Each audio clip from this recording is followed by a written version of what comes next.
Morning, peeps. Good morning, everyone. How's everyone doing? Hopefully, you guys are all doing well. Don't forget, hit that subscribe button. If you guys are new to the channel, don't forget as well to like and share the vids. It's fight week, people. Boy, oh boy.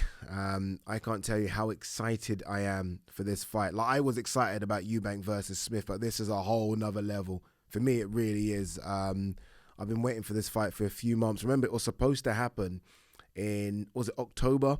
Beterbiev got injured, and here we are now in January, and we're just a few days away from it. There's just something in the air, isn't there? You feel like it's going to deliver, like something's going to happen, and I think it will deliver, and I can't wait for it on Saturday night. We've got two lives. We've got a live tomorrow, the build-up. That will get going at 8 o'clock. A lot of you guys have asked to come on the live like we used to do back in the day. I will put a link in YouTube or StreamYard, so you can click on that link and jump in the live as well. And we've got obviously the live watch along on Saturday, 8 o'clock. We're going to get going, so please make sure you put those two in your diary. Live tomorrow, 8 o'clock, live watch along Saturday, 8 o'clock. But back to the fight. I feel like as the fight draws near, and this always happens by the way, but as it draws nearer, a lot of people that gave Yarde no chance, me included, are like, you never know now. I don't know why that happens. But there is something. I don't know if it's because Yarde is super confident, and Tunde, I feel like maybe we're not getting as much from Tunde. He's very guarded in the lead up to this fight. So that camp is locked down. I think James Cook is still in that camp, who I think was a fantastic addition as well. Experienced pro, been around the game for so many years, former fighter himself. So like I think that's quite an important sort of addition to the camp. But look, I mean, in Beterbiev, he's fighting someone that's just a machine. I think that's the best way to describe Beterbiev. He's a machine. 18 fights, 18 wins, 18 stoppages. And not just that as well. You add in the amateur background.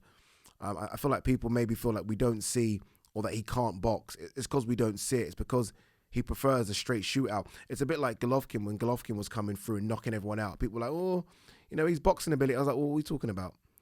Have you looked at his amateur record? This guy can box. He just prefers to knock you out. And that's Beterbiev. I think the best way I described him a few months ago is that he outmans you.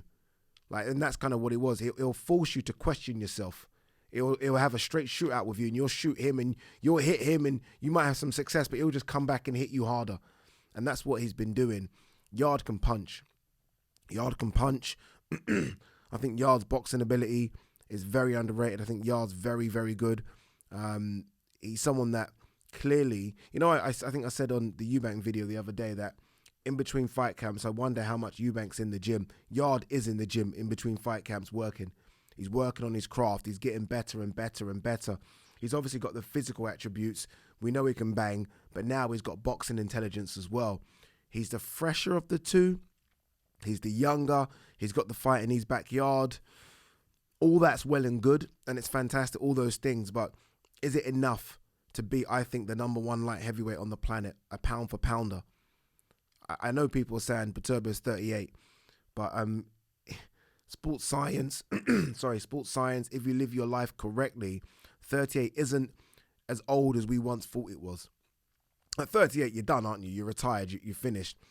But I don't see that with Beterbiev. I've watched some of his training videos, what he does for his strength and conditioning, and there's one video where he's got a 20 kilo barbell. I don't know if you guys are gym guys or not, but it's, what people bench and deadlift with, and he's doing arm workouts with that. I'm telling you now, that's impossible.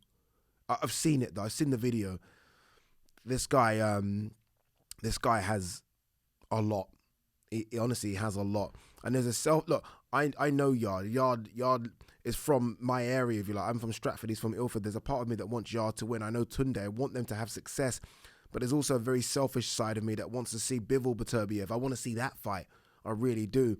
But I want to see Yarde do well in this fight. I do. I want to see him win, really. But I don't want, boxing sometimes never gives us what we want, like Crawford Spence. And there seems to be this stalling with Usyk Fury. I want to see I want to see Beterbiev Bivol. It was one of my top 5 fights to see in 2023. So I'm very split on this one. Very, very split. But ultimately, I would always stick with what I first said in my prediction when this was first announced months ago, and that was that Beterbiev would knock out Anthony Yarde. Not that Yarde wouldn't have success, but ultimately I thought that Beterbiev would just get to him, just because he's got to everyone. He's got to Joe Smith, he's got to Vosdick, he's got to Marcus Brown. He gets to you. That's what he does. That's what he does. I think that Yarde would have learned a lot from the Kovalev, not just the Kovalev fight, but just the Kovalev experience. I think going to Russia, being the underdog for the first time in his career, how in which he performed in that fight, the corner advice, the gas tank running empty. Yarde wasn't hurt in that. It was hurt, but I do think it was more of a case of the engine ran out as well, because he was put down with a jab. And I know Kovalev's got one of the best jabs in the business, but Kovalev was running an empty as well. So I don't think it was the punch. I just think it was the physical exhaustion. So hopefully they've been working on that. They've been doing a lot of cardio. But I think if I was in the corner of Yarde and, trying to give him advice, I think you've just got to have a shootout with him. I think the idea of trying to box him and hoping that you're going to take Beterbiev down the stretch because he's 38, I just don't see that. I just don't see how that plays out. I think this has got to be a 4 or 5 round shootout. I really do. I think you've just got to go for it. Not too dissimilar to Hagler Hearns. Honestly, sometimes you just got to go for it. Yarde can punch. Again, it's a bit like the Eubank thing the other day when Eubank was trying to fight on the back foot. And I'm like, your best wins came against Arthur Abraham, Avni Yildirim, and James DeGill, where you put it on them. So I think there's a part of Yarde where he's got to watch that second Lyndon Arthur performance and the way he put it on Lyndon Arthur and put it on Beterbiev. And that could be to his detriment. Like, that could mean he gets knocked out. It could be. But I also feel like that's his best way of winning. He's got to hurt him. We saw Callum Johnson, and that's the one that everyone refers to. But Callum Johnson, we saw how quick he jumped on Beterbiev. Knocked Beterbiev down. Got him down. Now, Callum Johnson didn't have enough to make him stay down, but maybe Yarde does. Maybe he doesn't. I don't know. But look, super excited for this one. I can't wait for the live. I'm not sure. I don't think it's pay-per-view, which is good. I haven't seen anything about it being pay-per-view, which is good. Let's have a quick look at the undercard. I've not checked the undercard at all. I have no idea. Like, that's when you know I'm excited about this. I have no idea who's on the undercard. I say we as DAZN, we're supposed to go to the press conference on Thursday. You guys have probably heard me talk about it. There have been a few barriers put up, let's just say that. We are trying to kick those barriers down. I do, and I'm desperate to go, but if we can't go, we can't go, right? It's a shame, but that's boxing right now. What have we got? We got Dalakian versus Jimenez, WBA World Flyweight title fight, okay. Willie Hutchinson versus Emil Markic. The Tuma brothers, I think, are both fighting yet. Moses and Carol Tuma. On it, Carol Tuma, obviously 9-0 right now. So, when you think of that light heavyweight scene, he's right there as well. Moses Tuma, everyone's excited about Moses. It's got TBA for his opponent. They are trying to move him quick. He's only 18, but obviously they're trying to get that Mike Tyson record of being the youngest heavyweight champion of the world. So they're going to have to push him.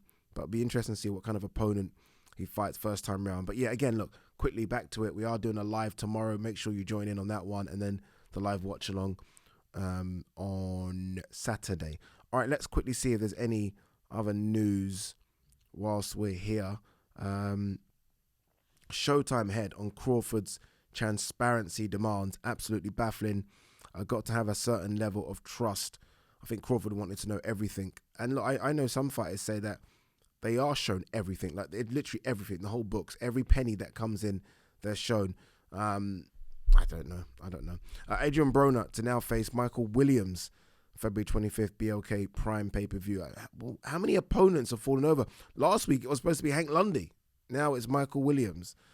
Things like that. And I guess, look, if you're a new player coming in, and BLK is that, I guess, you're expected not to make a profit straight away. But their losses must be incredible. Like, Adrian Broner is on a free fight deal worth $10 million. So 3.33 million, whatever, for his first fight. There's no way on earth they're making that back. This is doing no pay-per-view buys. And gate receipts are going to be poor as well. So, and even the Crawford one, obviously we're led to believe they paid Crawford $10 million. Let's just, for argument's sake, say they paid Avanesyan $1 million, maybe. I don't know. I don't know his purse. It bombed. It done nothing in terms of pay-per-view buy. So, I mean, they're willing to take a lot of hits to get what they want. Surprise. Roy Jones, I told Chris Eubank Jr., when you challenge all comers, this might happen. Okay. Look, there's been a lot of people saying that he should take the rematch at Anfield. I just done a podcast for TalkSport with Gareth A. Davis, and Gareth was one of those people saying that Eubank, just the pride of him, the ego, he will want that rematch. Again, I don't think that rematch can happen at 160. I think Liam Smith would take it at catch weight just because there's a lot of money in it, right? There's a lot of money in it. So I can understand how he would want to have that fight at 164 because there'll be so much money involved. It'll be at Anfield. It'll be massive pay-per-view numbers. It will 40 to 50,000. You'll get some of the gate receipts as well. So I think I said I'd prefer Liam to take on the Gennady Golovkin fight because that's a big fight and it's a world title fight. But I also understand why people would want to see that one. Floyd Mayweather versus Aaron Chalmers, exhibition February 25th at the O2 Arena. I don't know, man. I don't know about all this stuff. I don't know if there's the appetite for it over here. Again, I said in the Middle East, I can understand. But over here, I'm not quite sure. Aaron Chalmers, obviously former Bellator fighter, has had one boxing fight. Obviously, he's known for Geordie Shore. Is that correct? Yeah. He's got a lot of followers. I think I just looked at his Instagram page. He's got like 2.5 million followers. So, look, they might do it, but I don't think the UK public are going to fill out the O2 Arena for that one. I could be wrong, but I just don't think they will. Anything else? 2 secs. Josh Taylor says he needs 6 to 8 weeks before he can put any kind of pressure on his foot. I did see something today that the WBO have asked to see proof of that. Look, he's not defended that belt. Now, he's been stripped of all these other belts, but he's not defended that belt as well for over a year. That was the last fight, obviously, Jack Catterall. There's a couple of things that need to happen here.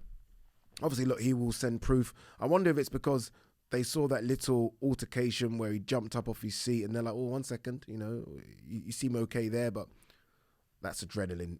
I think that's silly to think that Josh Taylor is going to somehow be faking this. But there's a couple of things. The WBO need to look at it, and if he's not defended his belt for over a year, you kind of need to make the decision on whether you strip him or not.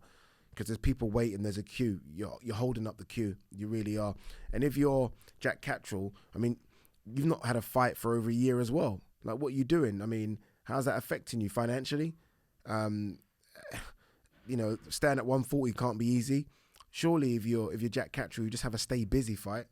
Surely you do. And not against the killer, just a stay busy fight. We saw on, talking about Anthony Yarde, we saw Anthony Yarde do it, didn't we? He had a fight. When did Anthony Yarde have a fight? Was it November? Not against anyone, but just get a couple of rounds in. If I'm Jack Catterall, I do that. I know some people say, well, he could get injured, could get a nick. That's the risk you take. You can't stay out the ring for this long. Stupid. Doesn't make any sense. All right, I think that's pretty much it. It is. All right, guys, we are done. There's a couple other stories, but we'll cover them throughout the week as well. We've got so many videos to do. Remember, we're doing videos every single day. We are back like that. Peace and love.